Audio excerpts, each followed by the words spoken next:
Trump's calling out India. Tariffs are in. Oil is at the center. This isn't just a trade dispute, it's a global credibility crisis.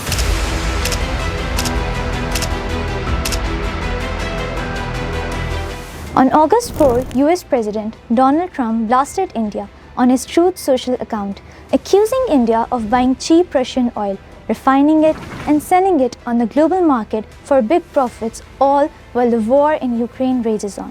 His exact words were, "They don't care how many people in Ukraine are being killed by the Russian war machine." And he didn't stop there. Trump announced a 25% tariff on Indian goods, warning more aggressive hikes if the practice continues. The message was clear: India can't have it both ways.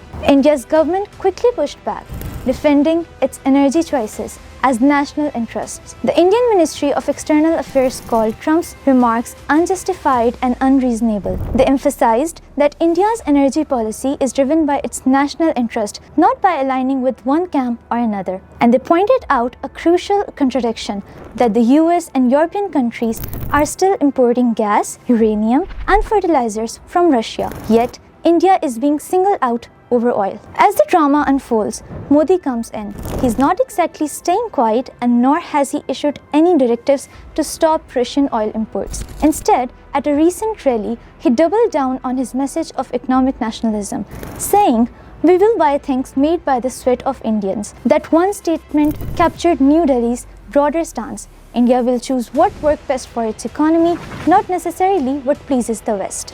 But the defense falls flat when Western countries are sacrificing billions under sanctions and India is quietly cashing in. This isn't just a trade spat, it's a crisis of credibility. India's brand itself as a leader of the global south, a reliable US partner, and a democratic counter to China. But that narrative starts to crack when India continues to profit from a war economy, while Western allies impose sanctions and face inflation.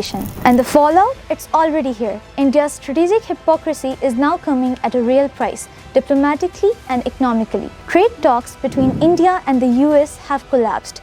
Markets are erecting too. The MSCI India ETF is down 6% this month. Even Indian refiners are backing away with discounts narrowing. Some have paused Russian oil purchases and are turning to US and Gulf supplies instead. Not because of pressure, but because the profits are shrinking. So where does that leave India? Caught in its own contradiction, trying to stay neutral while profiting from a conflict. But that strategy is unraveling, because when a country claims global leadership, it's held to global standards. Right now, India is being judged, not just on what it says, but on what it's willing to profit from.